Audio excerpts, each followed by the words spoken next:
I want to set the stage and clarify a few things about today's show. This episode covers a sensitive and ongoing legal matter, including the alleged assault of Devin Jones at SHOT Show 2024. Many of us were left wondering what happened to Devin after his injury. Devin has now come on to share more of his story and his experiences and the aftermath of the alleged attack. I did ask Devin to provide as many supporting documents as he could. Most of it I really cannot share on the show due to the sensitive nature of all of this. That said, after reviewing the text and photos and the publicly available documents that you could find yourself, I do feel comfortable allowing him to come on and share his side of the story.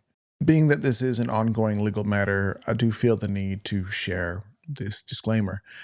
The claims and opinions expressed by Devin Jones are his own. They do not necessarily reflect those of the show, our sponsors, or those who are affiliated with us in some way, shape, or form.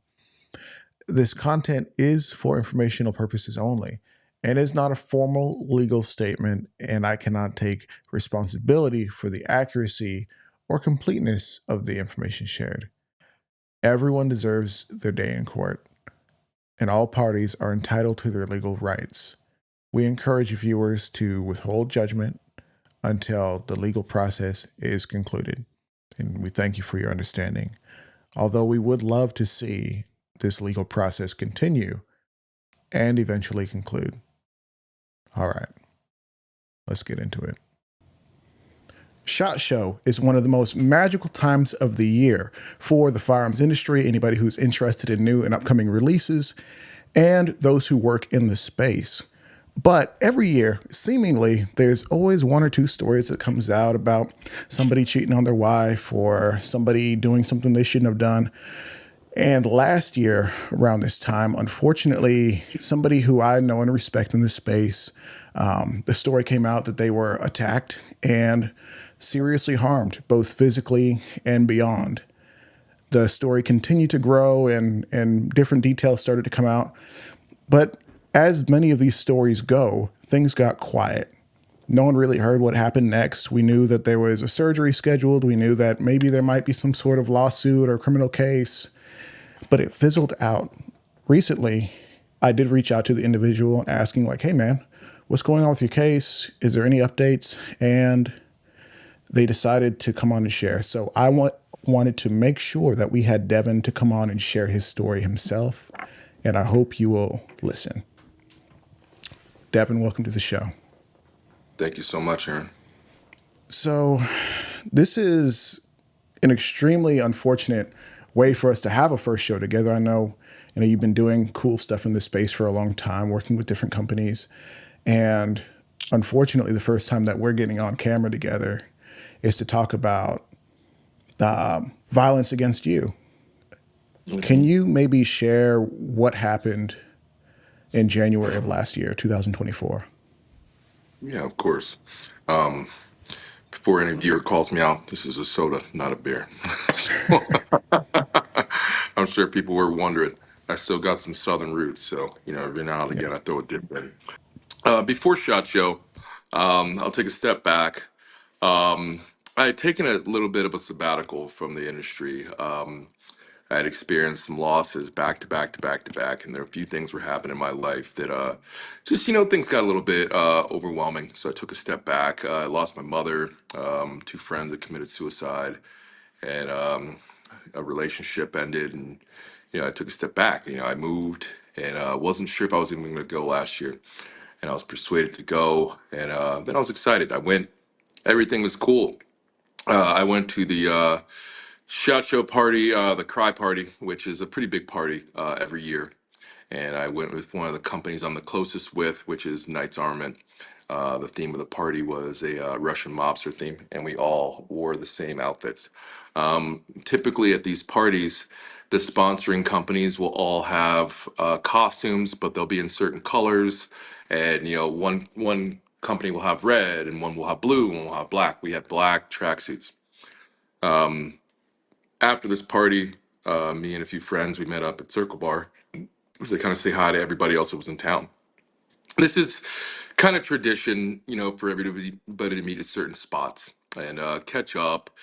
Shot show after you've been in the industry for a few years. It ends up being kind of a big family reunion every year. So you want to see your people because typically, they're all around the world, and that's the only time in the year when they're all in one place, able to actually, reach out, touch them, say hi, break bread. It was me and a few friends, and we were actually about to go on the mission to find some pizza, and we were on the left side of the circle bar by the escalators, and I happened to see Chris Van Zent there. And me and Chris weren't acquainted yet, but I was decently acquainted with his boss, Tom Satterley, which, ironically enough, he was just on a new show that got pretty popular on Netflix. But I was sitting there chatting with some friends, and I noticed, a circle of people, at the slot machine sitting down, and they were chatting, and Chris and I made eye contact a few times, and then we just started chopping it up. And I said, I actually, I know your boss, Tom. He's like, oh man, that's great. And then we started talking about his episode that he had done on Sean Ryan, Chris's episode. And I was like, man, I think it's therapeutic for you to get it out, like. And he's like, well, what did you think? And I'm like, at the end of the day, man, I thought it was done pretty well. But at the end of the day, like, what I think is if it's therapeutic for you to get this stuff out, man, I'm all for it. Sometimes interviews are weird. They either go great or they don't. Every time I'm in front of a camera, I think I look stupid. So like, I don't ask people how they think I did. Right. Like I save myself that humility. Um, but I basically gave him some props on it, and we started vibing up, and we were he was drinking. I was cutting it back. I had some drinks earlier in the night, and I'd stopped about 2 hours prior to that. And then out of nowhere, I look over and there's a guy standing in front of me, and he just starts talking, and he's like, "Why are you talking to Chris dressed like that?" I'm like, "What?" And I'm confused because I've never met this guy, never seen him before. And he's like, "You heard me. Why you were talking to Chris dressed like a commie?" And I'm like, "Who the hell is this guy?" And then instantly he's like, "Man, if this was 3 years ago, I'd kill your ass." And I'm like, "What? What is going on here?" I'm looking at Chris, I'm darting my eyes back and forth, and Chris really isn't saying much. He's kind of just like, I don't know if he was just past his limit at that point, but he wasn't really saying or doing much. And the guy just kept hyper focused on me. And this whole time I'm kind of confused. Like I don't know what the hell's happening. It's not like me and Chris were going at it. We were vibing up, smiling, joking, laughing. And the guy goes, you don't know who I am? And I'm like, why would I know who you are? Who the hell are you? Why do I care? And I looked at Chris and I was like, hey man, like who the hell is this guy? And out of nowhere, the guy goes, you commie effing ninja, or well, hard R. And I was turning my head back to say what? And then he hit me. And when he hit me, he actually spun my head like right to Chris. And instinctually, I didn't even like react how you normally would react. I was so shocked. I was like, did he just hit me? And then he hit me again and tackled me over the slot machine. It was at that point when I was on the ground that I realized I was in a fight. And it takes me longer to explain how that went down than it did for it to go down. It probably, transpired in all of about, I don't know, maybe 12 seconds. It wasn't enough to really even know what was happening, let alone, yeah, I mean, I never met the guy before, but had I even, it would have taken me longer for me to jog my memory to figure out where I might have known him from. And yeah, we just got to rumbling on the floor. And it was, I looked up and there was more people there than there were, it started, like when he initially said that, there was like, Yeah. it's shot show. It's Venetian. There's like two prostitutes that walked by that were walking by when he said it, and they heard it, and they ended up throwing punches at him. And next thing you know, it's just a dog pile of people. We end up getting broken up, and then Chris goes into the gaslight mode basically, and he's like, "Come on, man, be a good team guy. Don't dime him out. This and that, blah blah blah." We're going back and forth. I'm like, "Dude, be a good team guy." The dude just randomly hit me and called me the Yeah. N word. Like, I don't know this guy. I've never met this guy. He's like, come on, man, please, please. And I mean, he started getting emotional and everything else. And, he told me he was his friend. He didn't tell me how close of a friend, but he told me he was a friend and he knew him. And he was just trying to, like, diffuse it, which I'm an understanding guy. I get that. I was in too. People get drunk and do dumb stuff, but not to that degree. And I'm gonna be honest, man. Team guy or not, you start pulling moves like that, man. Team guy of mine. Like that's crosses the line. That goes against everything we represent. I mean that negative connotation and stigma of this industry, this military, and this country was supposed to be buried a long time ago. Yeah. So we went back and forth. He got a little emotional. He kind of started tearing up a little bit. And I made him a promise. I was like, hey, man, you make me chase around for this. If you make me chase you, it's not just him I'm going to be chasing. I'm going to chase you too. Because at the end of the day, you're an accomplice now. My wallet was gone. My phone was gone. My glasses were gone. I didn't have anything on me. So then he said Joe with tear tactile. He said it in kind of a low voice, Joe with tear tactile. That's all I had when I left that night. I ended up getting my phone back that night. I did not get my wallet back that night, which is on to some other weird stuff. That got returned the next day. When I went to the security podium, it wasn't there. But then the next day when I came back, it was returned, but it was returned conveniently at a podium clear across the hotel, which Hmm. tells me that one of them probably picked it up, ran ops, and collected on my like license, to know who I am, where I am. With those types of dudes, it's kind of typical stuff to do. Yeah. So the next morning, I mean, I initially thought that my jaw was like maybe dislocated. Thought I might have knocked out a tooth or something. Um, so I went home, and the next morning, my plan was to go, to a hospital, and I didn't have an ID or anything on me, so I went to the VA. I mean, they're familiar with me. I've had a position being a, veteran chairman there for a little while. Just helping, with the whole health committee, so they knew who I was. Right. So I went in there, and I had my service animal with me, which is also my protection dog, Raider. And I go in there, and I let them know what happened, and they hang on to Raider so I can get an MRI. And that's when things just started getting spicy. Now, on the way Well, there, can I actually, interrupt you briefly? Because for those who are listening or those who maybe don't follow you, they may not know the full extent of how lopsided it is of a fully able-bodied person attacking you and mhm. how strange that whole scenario is. Can you just explain it for the audience? Yeah. So that for those that don't know, I have a brachial plexus injury in my right arm. About 7 years ago, I was T-boned by a pickup truck, landed on my neck, and it pulled my arm out of my spinal column, rendering my right arm paralyzed. I just recently, I ended up getting stem cell and everything else through the help of the community and industry.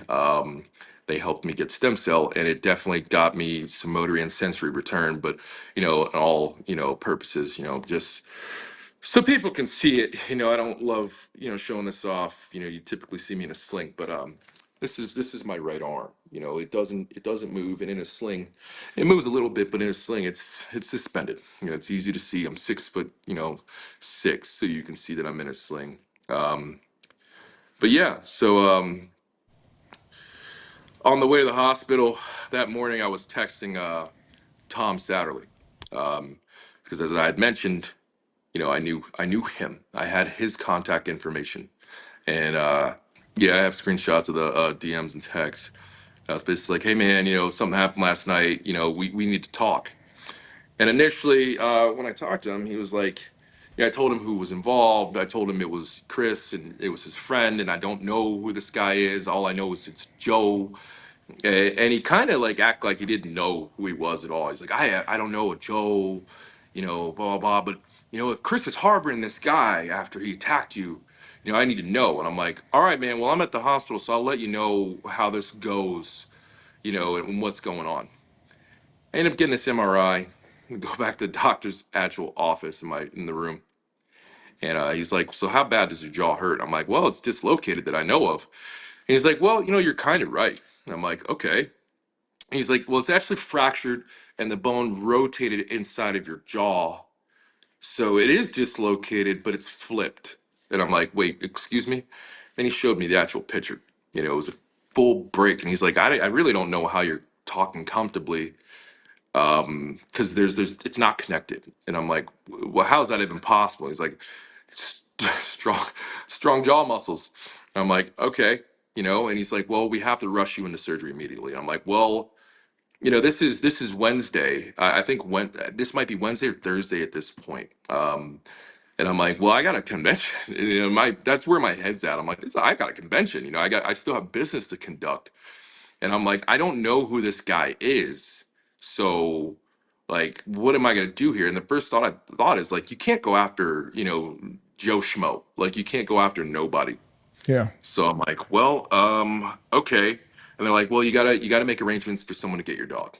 So I was like, all right, well, I don't know who's gonna be able to pick him up. So I'm just gonna go home and I'm gonna come right back. And they're like, okay. And I'm like, all right, that's the plan. I had a hospital bracelet on and everything. As soon as I left to go home, I would have made a right and gone west.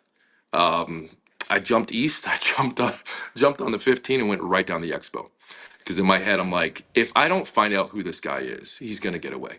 Like, and I'm texting Tom at this point. And I'm like, hey man, so check this out. My jaw's actually fractured. So, this is a broken jaw. So you need to call me right now. All of a sudden, a sense of urgency pops up. He's calling me. I'm getting texts from his wife Jen's phone. You need to call right now. And then there's a group text between me, him, and Chris. I basically, I screenshot all that. I was very nice, very, very gentlemanly. And I was like, hey, Chris, like this happened. And, like, I'm going to be respectful to you, man. And, you've accomplished a lot and everything else, but like, I need you to come clean on who this was, because at the end of the day, we both know what happened last night was wrong. And I believe, the exact words he used was something to the degree of, at this point, I'm going to woefully bow out of this conversation. Good luck finding the person that did this to you. Bow out.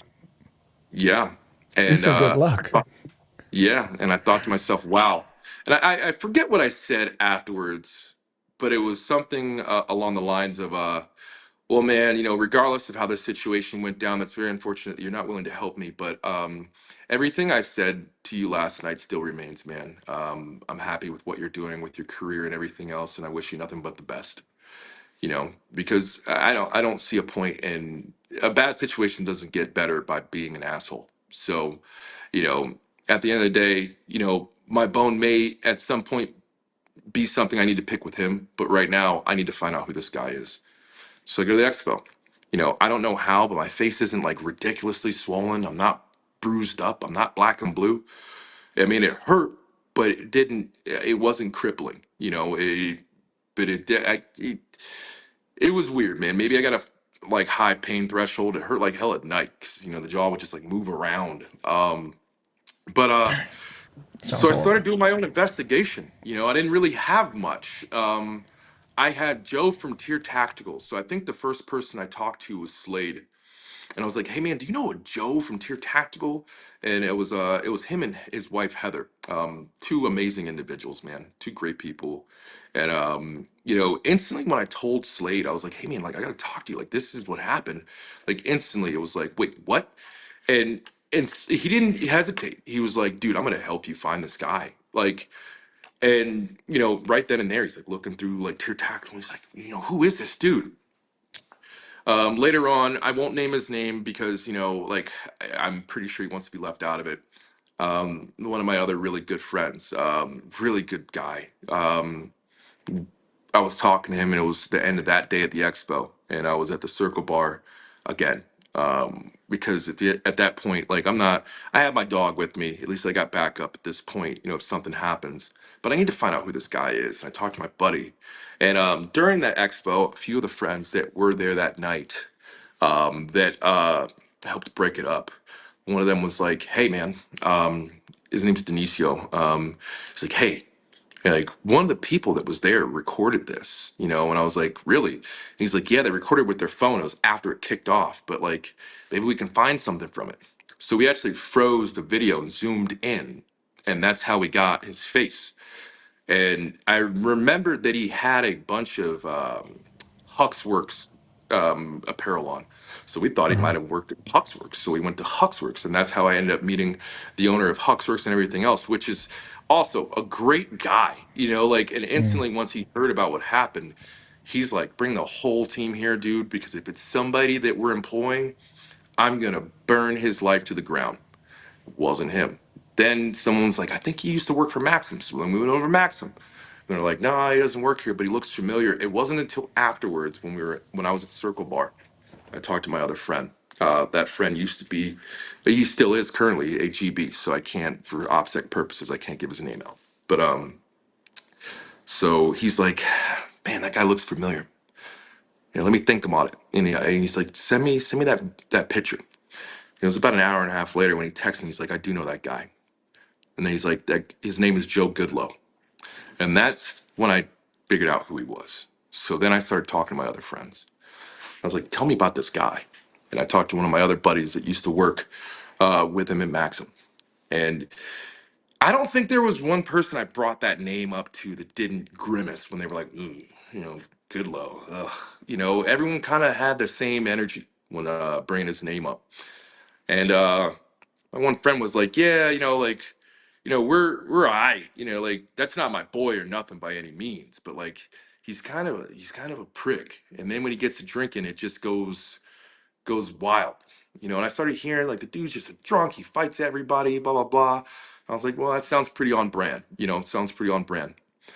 I couldn't find him.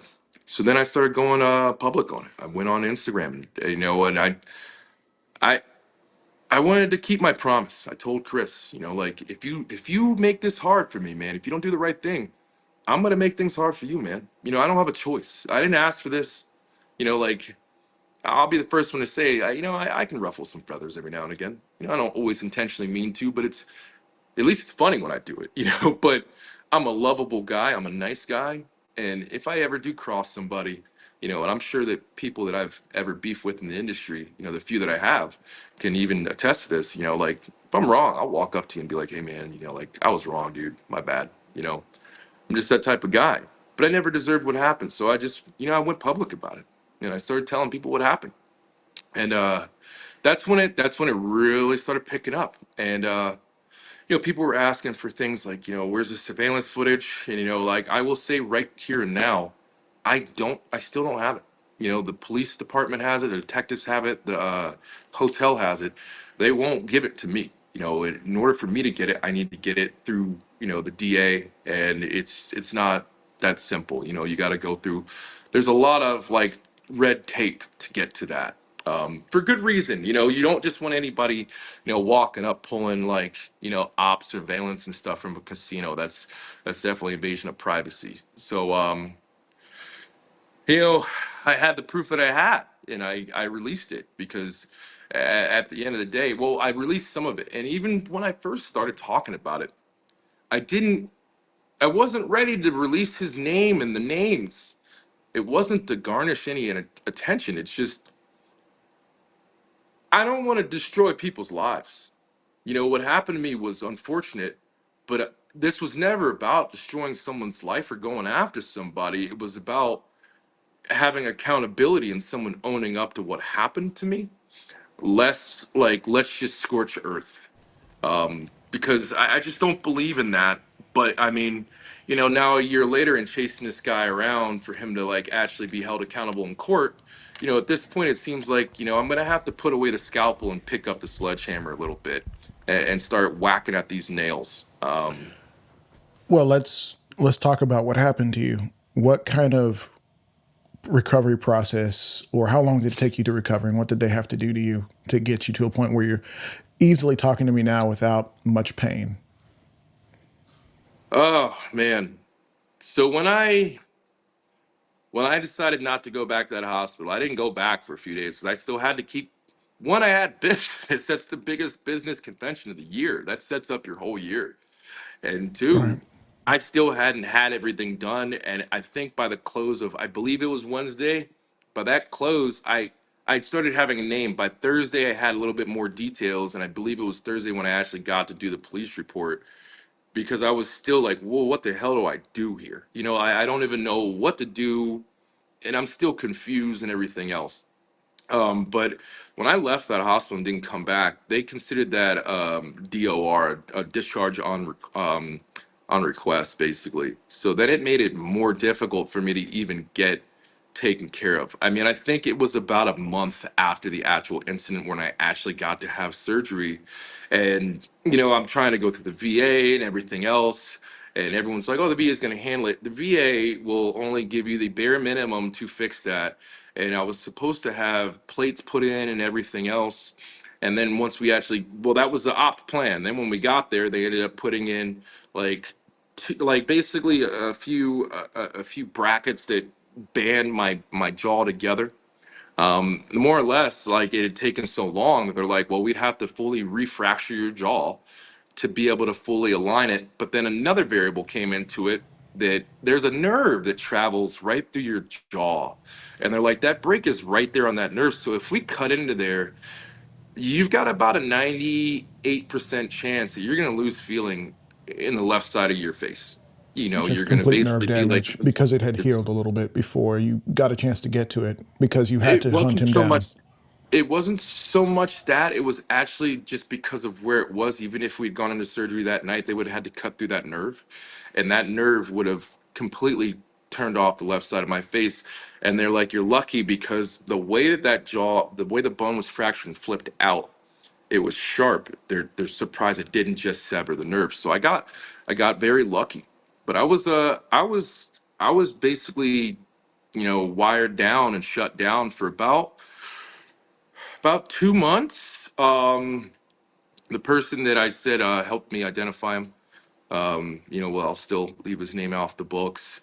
Him and a few other guys that I had worked with previously, they flew me out to North Carolina and they looked after me because one of my biggest concerns was, at the time I had moved away. I had moved off the grid to my safe space. I had done what most people in the firearms industry don't do when they get overwhelmed. I worked on myself. I disappeared off the grid. I was up in Sonoma, California, wine country, a place that you don't see, you don't see too many gun industry people. You see no gun industry people there. It's the country, big, emphasis on country. We really don't see too many brothers. I mean, me and Raider were the only two brothers up in there, so it was kind of funny. But Yeah. I expressed to my friends, I was like, I'm scared because if I throw up or something, like, I'm not gonna be able to like get these off quick enough to be able to like get that out. Like, and that was the biggest thing when you get wired down is like they normally give you wire cutters to like cut it open and stuff like that. I got sleep apnea and everything else. Like, that's one of the things my dog's like trained in, is be able to wake me up. So there's just so many layers to that. So they flew me out to North Carolina to actually help me. It took probably about 6 months to be able to chew comfortably. I mean, part of that was me just being stubborn and trying to run away mentally from what happened. It did a lot of mental emotional stuff to me because I stopped trusting people. One of the biggest things when they were trying to fly me out to North Carolina, um, I straight up said it. I was like, man, like, I've never felt this way, but you know, a white dude just assaulted me, and now you guys want me to fly out to North Carolina and be taken care of by one. Like, I know he's a good dude, but like, I'm scared. And I think that was the first time in my life I ever said that. Like, I'm scared, man. I don't know what to do. That was the first time since being disabled that I realized that, like, no, you're not the man you used to be. Back in the day, sucker punch me or not, I'm probably gonna win that fight. Now I had to accept that, like, that's not the case. And that was a real hard pill to swallow. Even when people were like, "You're the victim," it was like just so. It was such a new term for me to be called and to have to accept. I didn't know. I didn't quite know what to do with it. It messed me up pretty good. I turned into a person that I couldn't recognize myself. I think I was just trying to run from it so much. And I think on one of those lives I kind of came out about it. Ironically enough, I just got my Jeep back, but like, I was dealing with shops that blew my motor on my Jeep, and I was stuck in rentals. That was stressing me out. I was still dealing with my mom, the passing of my mom. I still deal with my arm every day, and now I got some dude beating the shit out of me for For what? Vibing with his friend? Was he a jealous, girlfriend or something? Like it just it was I was having a hard time really understanding the why, and like I said, I've ruffled some feathers. I'm sure there's some people out there that will be like, yeah, Devin could be a bit of a dick. But, you know, I've never crossed the line with anybody. And that's just something I don't do. I feel like in this industry, people are going to beef, but at the end of the day, we're a big family. Once you've been in the industry for 3, 4 years, I consider you that. I mean, we might not get along. Family doesn't always get along, but you're still family, Right. and oftentimes, like, you'll pick your head up and 3, 4 shot shows have gone by and all your buddies are gone, but it's the people that you beef with. And eventually you're like, let's leave that behind, man, because you're the only familiar face I see around here. And it takes you a while to be in an industry to get that. I try to tell people that when they're new or, whatever, when they're in vogue, they don't see it or they don't care because they think it's never going to end. But it always dies. It always dies. It always happens. So that's why I try not to let beef go too far. But I was having a tough time because I had mentioned it. The industry was never like that. I know people got their opinions and this and that, but I can tell you, having been in the industry since I was 18, I've never been treated. In fact, if anything, if I'd say I was treated different, I was given preferential treatment because When you say people different or industries never like that, are you referring to like racial slurs or discriminatory. being treated Yeah, negatively for never. There's being a never black been. man?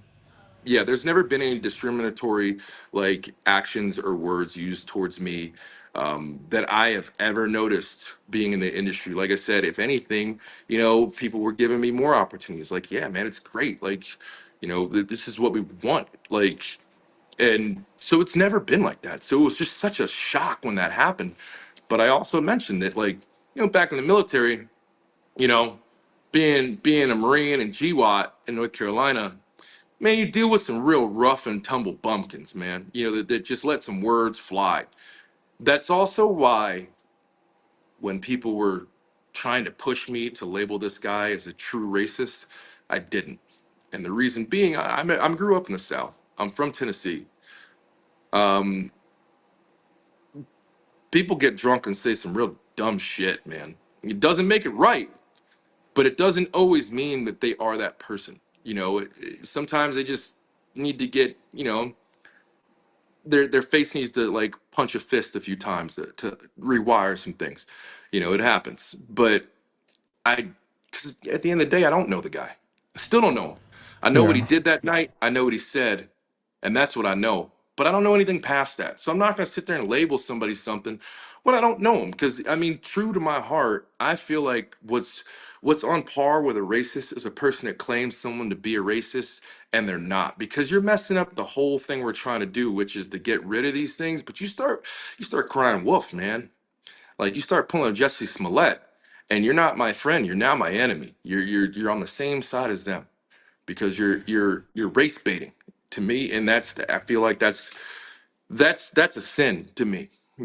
People may not agree, but I'm not here to make everybody love me. I'm here to be honest. So Okay. So what I'm hearing is, even though the guy physically assaulted you, accused you of being a commie, and dropped a whole N word hard R at you before he attacked you, you don't feel that it's appropriate for you, because you don't know him, you don't know his heart, you don't know anything about him other than that moment, for you to label him as a racist. You don't feel that's appropriate for you to do. Is that what you're saying? Yeah.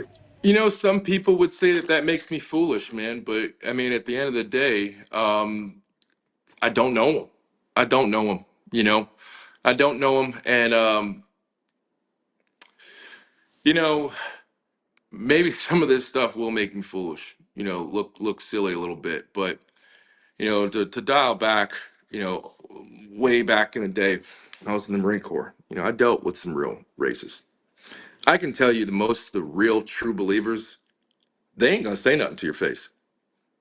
They ain't gonna Right. say nothing to your face. They're gonna be real kind and sweet, and then just sabotage everything you try to accomplish in life.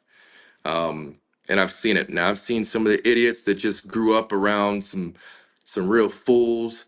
But I can also tell you that a lot of the people that did accost me in ways in the Marine Corps, A lot of them ended up reaching out later on in life and apologizing. Some of them, I gave them their forgiveness. I felt like they had truly changed. Some of them, I gave them their forgiveness, and they went from being a racist douchebag to just simply a douchebag. Some of them had crossed the lines, and I felt like no matter what you say to me at this point, it'll never make things right. But like I said, I didn't know the guy. And maybe that makes me sound stupid, but I mean, that's just how I am, I guess. Like now I start seeing you run around with like a white hood. I mean, all right, well, only certain types of people wear that. So like, I mean, at that point, it's kind of. But I mean, isn't it the same as him thinking I'm a communist just by being in a unit like a costume, you know? But Yeah, I think this would go 100 different ways, but if it's any consolation, and I kind of wonder how you feel the response has been, and I don't want to stay here too long because I feel like there's more story to tell. But a lot of guys after this happened, a lot of dudes in some of the circles that I run in were like, "Now, if he was with us, we would not have let that happen. Who was he with that this happened?" And it's just kind of the conversation went that way. A lot of guys I think this hurt the industry in a lot of ways in the eyes of black dudes who are just trying to get into the industry, shoot some cool guns, review some product, work with some companies because we've always heard, hey, you got to watch out for those guys, or like you got to watch out for white people overall. And it's like, well, and me being like, listen, not everybody's like that. And then this happens where you get attacked. You get more than yeah, attacked. You literally get injured from the attack, like a serious injury. This isn't some little. You could have lost your face. You yeah, could have lost your face, and for why? Because you dressed up the wrong way. Because you were talking to the wrong guy. Because of your skin color, maybe. And I know you said like, hey, I don't know, but it's not a good look for the industry overall. I think it set us back like 30 years in that quick moment. Can we heal? Can we move on? I think we can, but it was not good overall. it wasn't. And, it definitely set us back. It didn't move us forward. And I mean, I tried to keep it low channel. I mean, Yeah. there were attempts to keep this from getting out on my end the first day I was back on the floor walking around. Because at that point, it was just, I need to know his name. I need to go to the cops. That's it. It wasn't until they made me like I said, man. I told him, if you make me hunt this guy, man, it's gonna be bad. It's gonna get out, and I'm not gonna try to keep this down anymore. And that's what happened. Hmm. Ironically enough, around that same time, that whole situation with GBRS group ended up happening, Yeah. and Which some information did come out about that later on, where it didn't make the guy look good. Can you no, can you it, kind of it explain that very briefly, maybe 60 seconds? yeah. So I mean, I don't remember the guy's name, but I remember that whole situation happened about maybe it might have been days or a week after mine. And people were like, man, you got to jump on a podcast with this guy, blah, blah, blah. You guys just both went through something at the same time. You guys got to speak out. And I turned down everybody that kept saying that. And the reason I said it was because, at the end of the day, like something just doesn't feel right here. Like this guy seems to be having a field day with this. I get it that he had, footage of him getting, escorted out and body cam footage and whatnot. But I was like, something doesn't feel right because, like, it sounds like he's having a great time with this. And meanwhile, this was the worst day of my life. I had my dignity stripped of me, and I still don't know why. I still have no recollection as to what I could have possibly done to this man. And I don't want to be a part of this circus of just like laughing, joking, and making light of it because it wasn't fun to me. It was not fun to me. The backlash that I got is a lot of backlash that people don't even know. Like a lot of companies were afraid to really work with me until it all got figured out because they don't know who's being real, who's not, and whatnot. And I get it. I understand. But this guy's just having a blast, and I'm like, this just doesn't feel right. And then later on down the road, it comes out that there might have been some false like statements made and so on and so forth. And I mean, I don't want to bring my personal opinions and words into it, you know what I mean? But I don't feel like someone that would do that especially after what happened to me a week prior, that should be in this industry. We don't have Hmm. room for anybody that makes those false accusations. This is a serious topic. It should not be joked about. It should not be played around with. And if you're one of those individuals, you need to go. Just like the bigots that are still in the industry that are, sheep's and wolf's clothing, or, the verse of that. But you need to go. You need to go. You're not a part of the solution. You're part of the problem. And that's how I'll always view that. So, I turned down all those offers because I just didn't. It didn't feel right. And it's crazy because people were kind of skeptical of my situation. But then, he started his own GoFundMe, and he was doing he was his best marketing guy, and I watched Hmm. this fly through the roof. And meanwhile, I'm having mental breakdowns on camera and crying my ass off because I can't even control it, because I'm just thinking, like, I don't know who to trust anymore. I don't know who to Yeah. trust. I don't know who's looking at me thinking to themselves like, man, I can't wait to be the next dude that checks your chin. And this guy's laughing and joking. And I All just, right. you know, it was upsetting. It was wrong, and it's a shame that that happened. But these things started snowballing. Everything after I started posting, it started snowballing. And then Jason Beck reached out to me. He's the current owner of Tier Tactical. And he reached out to me and he said, "Hey man, I saw these videos. I just want to let you know Chris and Joe don't work for me. They were released a while ago." He went into detail as to why. I don't feel like I'm at liberty to put their business out there like that, but they were released for reasons. And that's why I did a video basically admonishing him of responsibility. Me and Jason jumped on a live, and I redacted some of my statements, and it was the right thing to do Hmm. because he reached out to me personally. And not only that, at one point Jason was trying to help me find a surgeon for my jaw, and at one Hmm. point him and his wife offered to help me pay for it.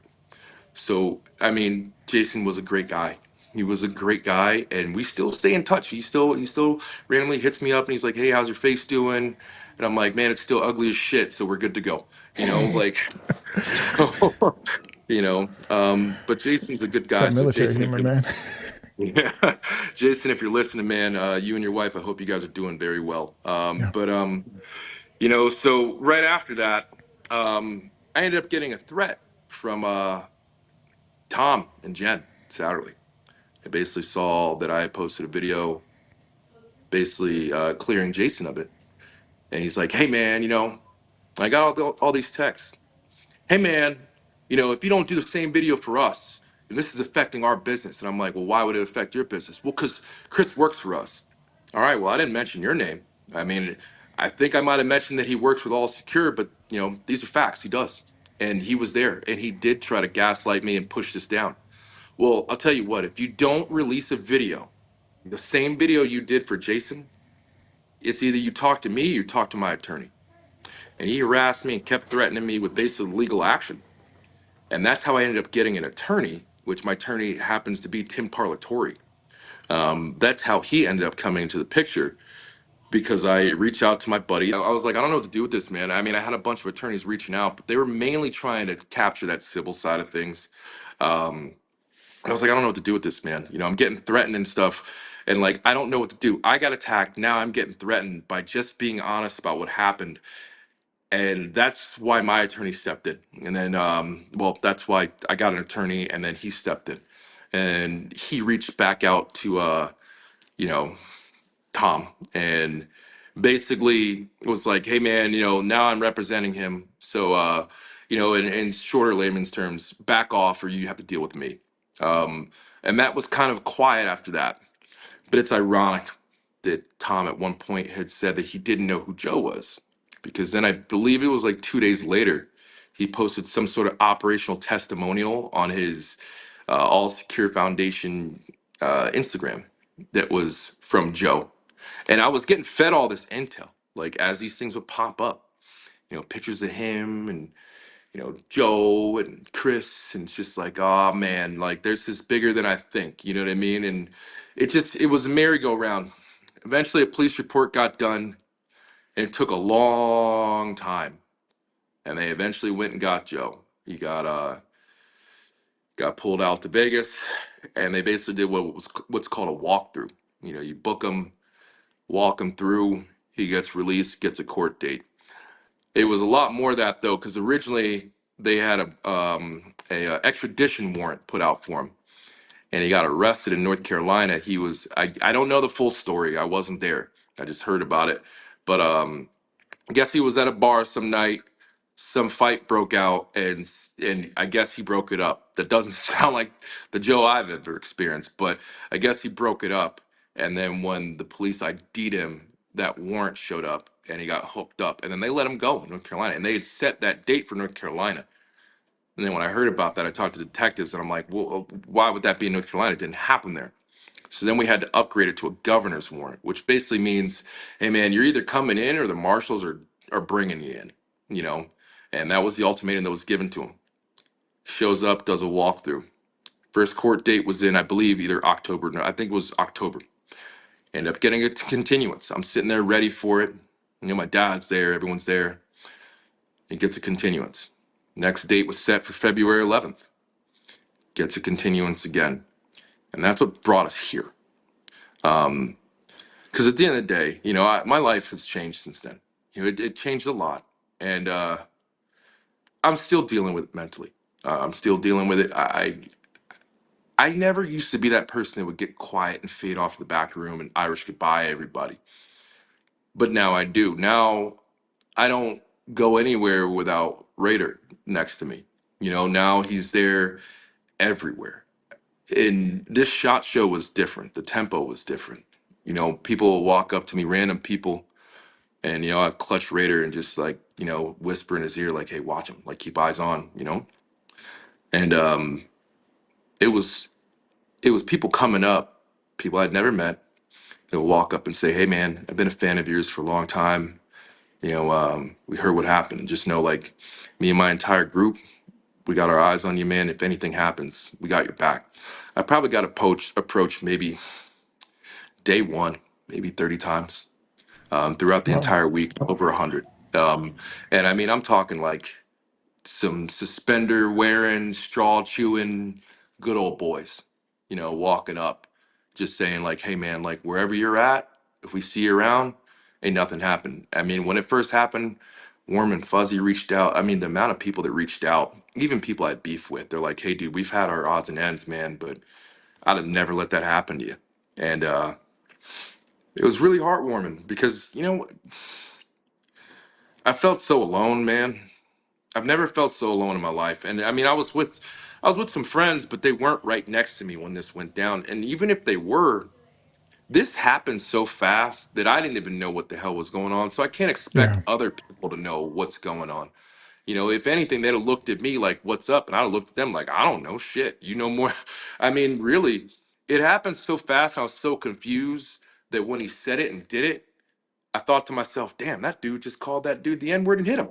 And then I realized that dude's me. I'm the guy that got hit.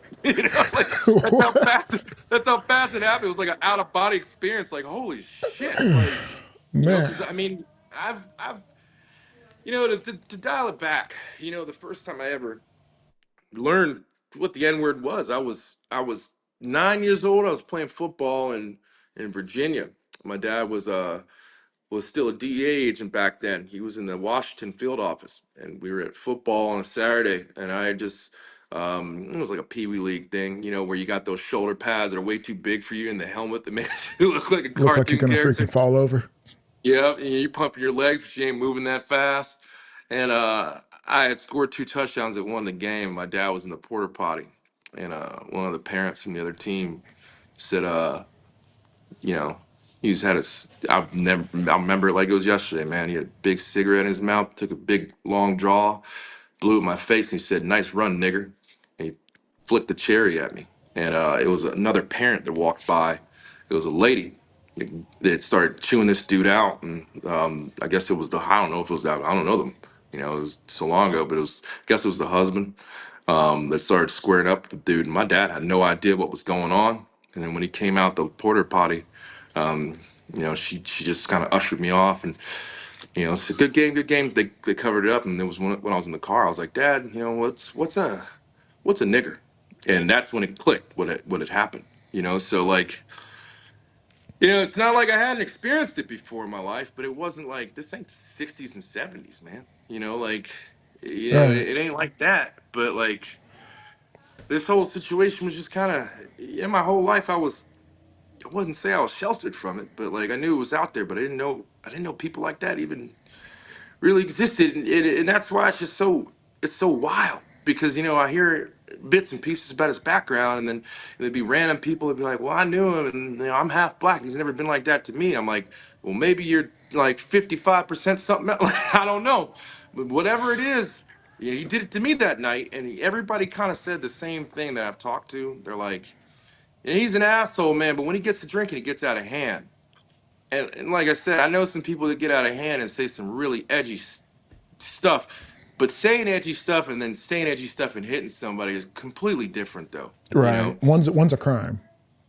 yeah, one's a felonious act, and the other one is just you being a prick. Now, here's the ironic part. I mentioned earlier in this episode that I knew some bigots back in the Marine Corps. One, I don't want to put his name out there because he's turned his life around. And like I said, he's no longer a racist douchebag. He's just a douchebag. But I'll just call him DW. Um, if you're watching this, man, I hope you're doing well. I know I had to cut ties with you because you pissed me off, but I hope you're doing well. Mm. But I was talking to him because he used to be about that shit, and I told him, and he's like, "Man, that doesn't even sound like something we would have done. Yeah, we would have said something. We would have probably pulled you into a fight, but we'd have never. That's not how." And funny enough, he was trying to get the good old boys, good old boys from his town to go and And I just told him like, hey man, I don't need you to do nothing like that, man. I need to go about this the right way. He needs to be made an example of. And at the end of the day, what I want is for the legal system to do their job. Because at the end of the day, pulling his guy's background and stuff, he's assaulted a bunch of people prior and got off. And I don't feel like somebody like that should have the right to own firearms. At the end of the day, if you're that type of person that will commit felonious acts of violence on somebody without provocation, you don't have the right to own firearms. You should not. You are not the person that we are representing. You're not the person that should be a part of these. You're the reason that we have to fight to keep these rights, is because people like you make us all look so bad. So that's one of the things I was just like, you guys doing shit to him doesn't do anything. He just gets off and he can do it to somebody else. And at the end of the day, we're lucky it was me. This sounds stupid, but I'm happy it was me that this happened to. Somebody that's big enough to take them shots and their head not go bouncing down the hall. Somebody that's smart enough to Right. know how to react to this, properly and amicably. And someone that has the support to fight it. Because if I was none of those things, they should have just got swept under the rug. Hmm. Now, once this came out, I had started hearing about a dude that this guy, Joe, had approached right before me. Ironically enough, I ended up meeting this guy at SHOT Show. There was a company, man, he might be mad at me for forgetting his company, but I don't know his full name. But he made these shirts called SHOT Show Circle Bar Fight Club. And when I was at You're SHOT Show kidding. this year, yeah, and I was at SHOT Show this year, I saw a bunch of people wearing some Circle Bar Fight Club shirts. And I walked by and I was like, that's a nice shirt, man. That's kind of funny. And none of them recognized me at first. I was like, yeah, man. I was like, what's that? I was just kind of playing dumb. And I'm like, yeah, man, this dude last year. I was like, damn, hope he's all right. And one of them was like, you're that guy. I'm like, I am that You're a guy. menace, bro. What you doing to these Yeah. people? And funny enough, they're like, dude, you need to talk to our buddy that made these shirts. He's the guy that he tried to fight before me. And I'm like, really? And as they said that, he was walking down the hall, and the dude looked like he just saw a celebrity. He's like, "Oh my God, it's you!" I'm like, "It's me," And Ta-da. turns out the guy that he tried to fight before me, really cool dude, man. But he's also active law enforcement in Northern California. Even more ironic, about 30 minutes from where I was living up there. So we stay connected and everything else. Buddy tried to fight a So cop. That's crazy. That's actually yeah, a big problem. Don't do that. yeah, those typically the whole group is they're all LEO. I'll leave their names out because like OPSEC is a thing that we abide by here, but it's just ironic, and he is of of Latin origin. So I mean, it kind of it seems pretty on brand, and it's just you know I want to make sure people understand this because at some point, it kind of hurt. I'm gonna be honest. I'm gonna be a little bit vulnerable here. It kind of hurts seeing some of the comments where people are like, "This guy's race baiting. This is a what would they call it pump and dump." And I Like, what are you don't talking about? I Like a don't care for GoFundMe that. pump and dump type of thing? Or like, I what are we talking guess. about? I guess. People got their speculations and stuff. When things go public in internet, not everybody that's on those forums knows you. And even if they think they know you by Yeah. watching them, they don't know you. They don't know that like who I am on camera is who I am. I don't Right. Well, I I don't mean, you do mentioned this. Your dad was DEA. Anyone who knows your mom, God rest her soul, she did good work too for the government. And you don't have two, decorated parents and then have some, degenerate son who also happens to be able to work in the industry and, was a Marine and has the respect of, you named some really prestigious brands who have contracts. You don't get to be there if you're just some degenerate going around trying to race bait. you get flushed out quick. Yeah. I've always been that guy. I mean, a few years ago, one of the individuals that works for a pretty good company, Badger Ordnance, good friend of mine, Jordan. This is a few years back, and I've been disabled for about 7 years now. We were at Circle Bar about 3 years ago, and I hate bringing up names. I hate bringing up names. I'm just not that guy. But an individual, I forget his name, but I know what company he was very high up in, Ammo Inc. or something. Guess he had had too much to drink or something. Maybe he was misunderstanding. I don't know. But all I know is I was standing at Circle Bar with Jordan and a few of my friends from Weapon Outfitters, and I know where this dude grabs Jordan. And Jordan, if you know him, he's a quiet gentleman. He's a sweetheart, man. He's a real sweetheart. He's a former hog sniper, great dude. And I grabbed him. And I looked over, and this dude took a beer, shook it, and sprayed it in his face. And at first, I thought, man, like Jordan's about to cut loose and party, man. Like I don't ever see Jordan get like this. And then it dawned on me that he ain't a part of this party. And the dude was trying to square up with him. And without thinking about it, man, the Marine kicked in, And like at the end of the day, man, you're a Marine. I got your back.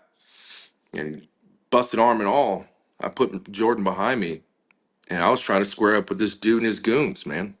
And that's the person I am. Like something like I don't do bully shit. I don't do that stuff, man. I'm just, you know, I feel like we all need to conduct ourselves the right way.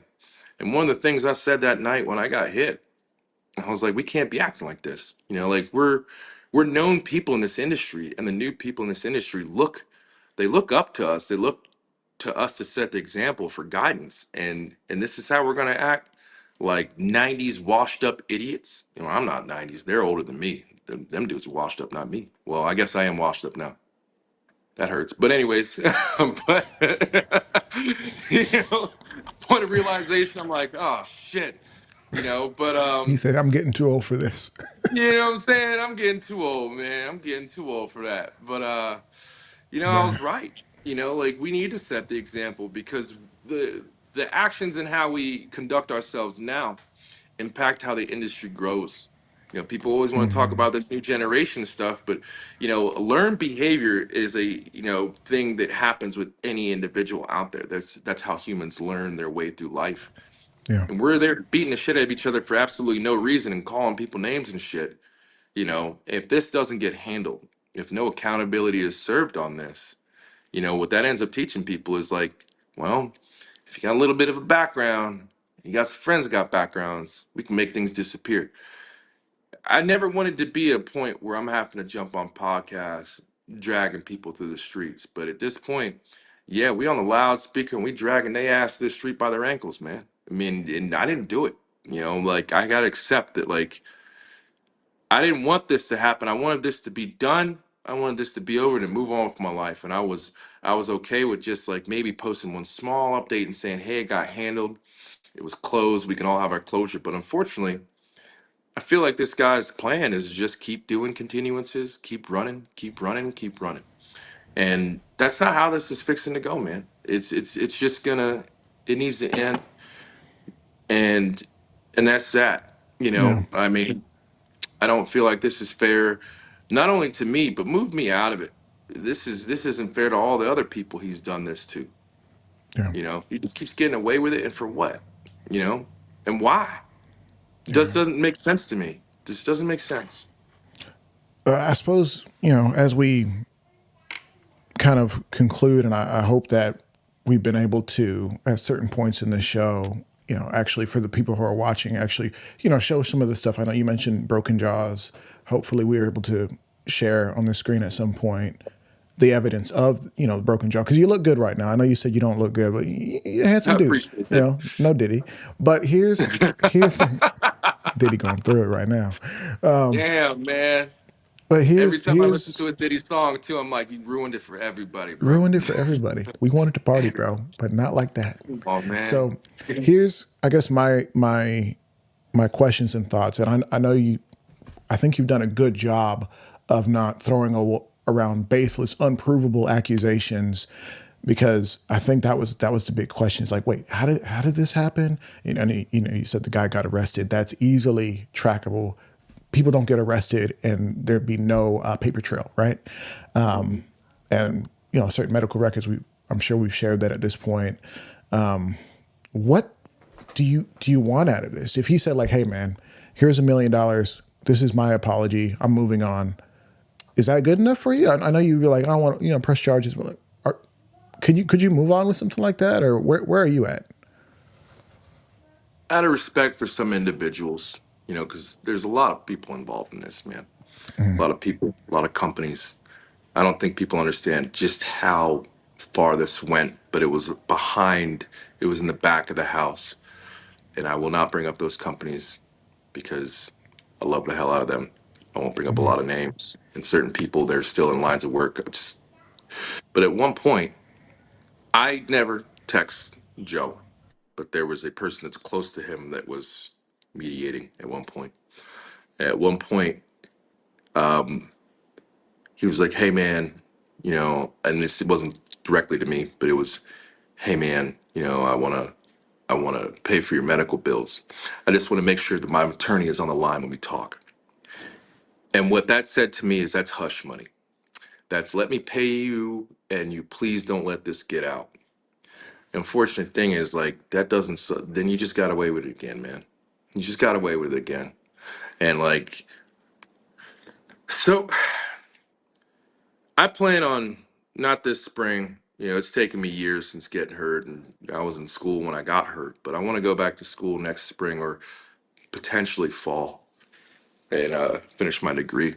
And I want to go to school and go to med school for psychiatry. Before I was going to go to med school for something else, but now I want to go for psychiatry. I mean, my main thing, I want to, eventually work with adolescents, set up a nonprofit, and that way that, lower income people can be able to get the treatment that they need. But in the interim, I want to work with veterans because, I feel like maybe the problem is a psychological thing or something that someone hasn't like identified or tapped into. You know what I mean? Right. Because there's a lot of people just hurt in ways that you just can't understand. And maybe some people are just actual shitheads, man. But then there's some people that are hurting in ways, and it's just they haven't set in front of the right person to break through. So I would love to be the catalyst for change in that degree. But accountability is a big part of that. Accountability is a big, a part of change and growth and evolution. And there's none here. What I see is just people running. And one of the things I was afraid of even coming out is like, I don't know this man. I don't know his family. I don't know if he's got sons and daughters. I don't know how this would affect them if I go out and be honest about what their dad did.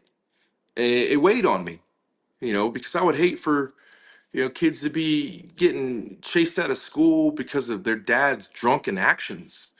It's another reason why I never wanted to just label this man something, because it doesn't just affect him.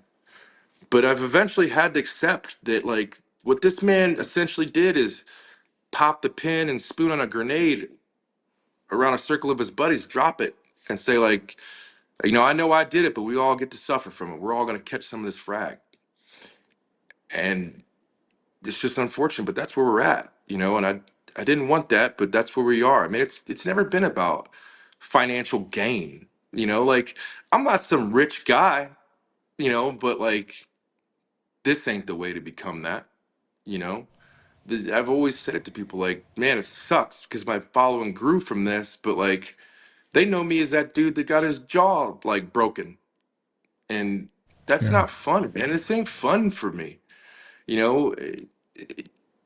It's just a shame. I mean, really, the main thing is accountability. Do I want financial reimbursement for all the shit that I've been through? Yeah, that would be nice, but that's later on. Like, that would be nice. That's later on, man, because this had a ripple effect. This a big ripple effect, man. And it just I wasn't I was already dealing with stupid shit, and this just was like, man, when they say when it rains, it pours. Like, this was like a damn tsunami. Like, it was just like a wall of water that just hit. I'm like, Right. whoa, I mean, and you it's did just like, mention that a lot of companies were hesitant to work with you directly following, and I assume that there's some who, because this hasn't been all resolved, or even after it is resolved, they might still be hesitant to work with you because it's one thing to be a black dude in the space; it's another thing to be a black dude with baggage. You know what I mean? So, and it and I hate that is. you've had to suffer with that. It is, because I mean, I even to this day, I'll be talking to a new company, and this happened last week. I was talking to this one suppressor company. I'll leave their name out of it. We were about to do some stuff. They're about to send me some units to go demo, and I had some, potential people I was already going to talk to, and I already started some dialogue out of nowhere. So unfollowed me, stopped responding to texts and stuff like that. And it's like, oh man, there's that shit again. I don't know if that was it. I don't know, but that's the only thing I can think of, and it just sucks, man. Like, I didn't do anything wrong. I didn't do anything wrong. Everything, anytime I've ever done somebody dirty or wrong, if ever the chance and opportunity came up, I've always sat them down and been like, hey man, like, let's figure this out. And most of the time I get to know these people. When I'm such an honest person, even when people, cross me, even if they've crossed me, you know, I'll typically be like, at one point, man, we were close, and like, I still care about them. It's just, we haven't settled our beef yet, you know? Like, I'm not that person. And I think that's what people were kind of weirded out about. Like, well, how are you handling this so well? What's the point in getting all weird and crazy and screaming and yelling? What does that do? What does it do? No bad situation gets better by you handling it poorly. You gotta be logical and strategic and smart and calm yourself amongst chaos. That's the best way to do it. It's like a firefight. Like, if you feel like they're starting to gain some traction on you and everything, you panicking and freaking out and going on cyclic on that belt fed when you only have rounds to keep up a momentum of sustained fire is only going to make things get worse. You're only going to run out of ammo quicker. The Winchester comes a lot sooner that way. But when you calm down and you accept the good and the bad, and you go about things like there's nothing else happening, and you just calmly do your job, that's when you actually start to make breakthroughs and you start to make things happen. And that's just how I choose to go through life. I've been through so much in life, been through so much, not only just in the Marine Corps, but before that and after that. And I've handled some situations poorly, and I've had time to reflect and know that, like, at this point, what's the point? It just makes things worse. You just stress out about it worse. And at the end of the day, like, I'd never, you don't often have the choice of the situations and the cards you're dealt. but you do have the choice on how you deal with them. And I like to handle things the right way these days. And that's why you guys don't see me going out there trying to dox a dude, man. I don't know who that might affect. And it would break my heart if something happened to one of his kids or his girlfriend or something like that. It's just not right. It's just not right. I didn't even want to bring up Tom and Jen or Chris or none of those people. But my hand's forced at this point. Yeah, you guys don't get to go away. And I promised y'all, I looked Chris dead in his eyes and I told him, man, like, there's nothing worse than a smart, intelligent Marine that you've completely pissed off, man. And you don't know me, man, but I'm that dude that blacked out in indocs and shit. I'm the dude that blacked out in the pool because I didn't want to give up. I'll accept death before I'll give up. I don't ring bells, man. I've gotten non-selected on indoc after indoc after indoc. I remember one of those indocs. I did 4 scout sniper indocs, man. They didn't want me, and that's we'll go in. Well, I already said that, so I guess I got to say why. Um, Mm. Memory lane again. We'll make this one quick because you can't say that and not say why. But in 1-9, like they didn't want me because I was black. They didn't want me to get my tooth there. I didn't know it. I caught hints of it. It wasn't until 10 years later after I got out of the Marine Corps, I ran into somebody, and I'm not going to name names because like I said, this is one of those dudes that apologized to me. But I ran into somebody at SHOT Show, and his name was familiar.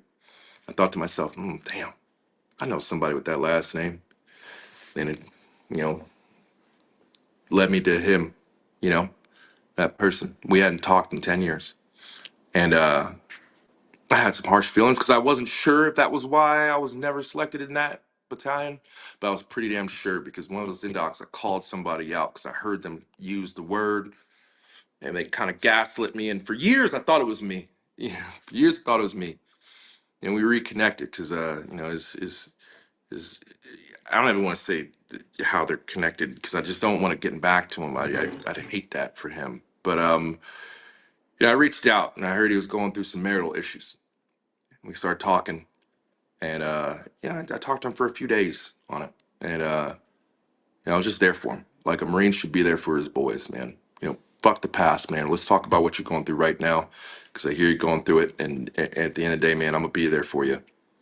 And I remember towards the end of one of those phone calls, we were talking about those indocs, and I was actually in the middle of apologizing to him. And I was like, hey, man, I want to apologize because this is weighed heavy on me. And, for years, I thought y'all were, them type of guys, man. And after talking to you, like, it was wrong, because at Indoc, we were running, it was on the ruck run. And I said, like, y'all just don't want me because, I'm a, hard R. Because I heard him say it. There was some instances where I got kicked off the back of a 7-ton. You get to run and chase the truck. And there's people in the industry that are still in right now. And ironically enough, I posted him on my story. I will not name names again. He's actually he was present for all of the indocs that I went through. So if you guys ever talk to him, he can confirm it. But I was in the middle of that apology, and this person said he stopped me, and he said, "Hey man, you're right." And I was like, "Wait, what?" And he's like, "We didn't want you because you're black, man. It wasn't totally my decision. It was the team leaders and the chief scout and everything else, but like." It was what happened. Now, do you talk about rewriting everything that you had? I couldn't believe it. And he started saying, he said, now, before you get mad, and he started to get defensive. And I said, hey, man, hey, just, I forgive you, man. I forgive you. And I think he was surprised that I said that to him. And I kept it real. I'm like, you didn't have to admit that to me. I'm over here trying to be there for you through something that has nothing to do with that, man. And you didn't have to admit that to me. And I just you gave me closure, and he's like, in my eyes, man, You earned that tooth. You just kept coming back. You never gave up. And I said, just you gave me my closure, man. And that's we can't undo what was done. You know, these days I'm a disabled dude. There's nothing we can do about it. Got off the phone that night. I think I cried for hours, man. Just knowing that I was right. So yeah, I dealt with that shit before, you know. And I didn't mean to throw that in at the end of this episode, but like that's what I was talking about when I was on those lives last year when I said like I've dealt with this shit in ways that have just sometimes it's real fucking hard, to like look people and not be like, what do you really fucking think of me? What do you really fucking think? And to know that like I bled my ass off, put out, and I never had a chance from the second showed up every time to the second I left. I never tapped. I never rang a bell. I always made it to the selection process at the end. I was always a non-select. I was always like, man, am I just not good enough? Like, why am I out running these people? Why am I out shooting? Why am I out stalking you and you just don't fucking want me? It gave him my closure, you know? And Yeah. that's what I mean. Some people do change, and I feel like I gave him, I released those shackles that he had because it seemed like it was weighing on him. And I'm just blessed that I had the opportunity to give him his forgiveness because, we still stay in touch. I'm still there for him. Whenever he calls, I never miss a call when he calls, no matter what time of night it is. We bullshit. And even when he's doing things I'm not agreeing with, like getting drunk or whatever, I'm still there for him. But, if you're a Marine and you actually stood on those like yellow footprints and you meant what you said and you meant that oath, not just a Marine, if you're Army, Navy, Air Force, you know, Coast Guard, mall cop, and then way below that, a Ranger. but regardless, if you mean that, you know, you gotta be there for your boys, man. We're all big family. So, but yeah, I'm starting to ramble, man. I mean, I just got off of a 36-hour damn road trip, and I'm still sleeping. I haven't slept yet, so Yeah. You hopefully came I all the way down to ramble. Texas. You didn't tell your boy. I'm offended, but it's okay. Man, let me It's tell okay. you, bro, you didn't want to see me. I was miserable. Like it wasn't supposed to be 36 hours, but I started getting to that point where you get on the road and you're like, all right, we're good to go. And then like 30 minutes later, you start like your eyes get heavy and I'm like, Mm-hmm. oh shit, it just kept Start happening, hallucinating. happening. Yeah, I finally got my Jeep back, man. Long story short, was the shop really helped me out, man. They felt bad about what had happened to me with the Jeep. My Jeep motor originally blew right as my mom was in hospice, and it prevented me from being there for a lot of her last few days. And that shop they said they put a new motor in and they blew it again. And long story short, I had a friend out in Texas. He persuaded me to tow it on down there. And they fought tooth and nail with my warranty company, and my warranty company has been a bunch of dicks. And to make the long story short, the managers at that shop said, what's happened to you the last few years is wrong, and we're gonna make it right. And they pulled out their own credit card and swiped that bill, and they paid for it themselves. So I was putting That's across the insane. country. There's good people out there, man. There's good people out there. This country is the first social experiment to make it this far, and there are some good ass people out there, man. And Yeah. I want people to know that. Like I wish we were on this podcast talking about great things, but you know how it is, man. Negative spreads faster than the positive. First of all, thank you for sharing everything. I'm gonna do a quick little outro and then we'll hang up in a second. Guys, thank you so much for being here, watching, listening, wherever you are. This has been Gun Club. We've been having a really important conversation with Devin about what happened to him last year. But this conversation has gone way beyond that. It's become a conversation about forgiveness, some redemption. Obviously, there's some questions of racism and not assuming, about looking deeper into a man's soul and realizing there's something more there than whatever's happening up here. And I hope that you'll take something good from this, that you'll support Devin. Obviously, if you want to, I'll put his social medias down there. If you want to follow him, send him an encouraging message. And obviously, he doesn't want to be known as the guy who got hurt. So maybe send him something nice that doesn't have anything to do with that. So, all right, guys. Peace.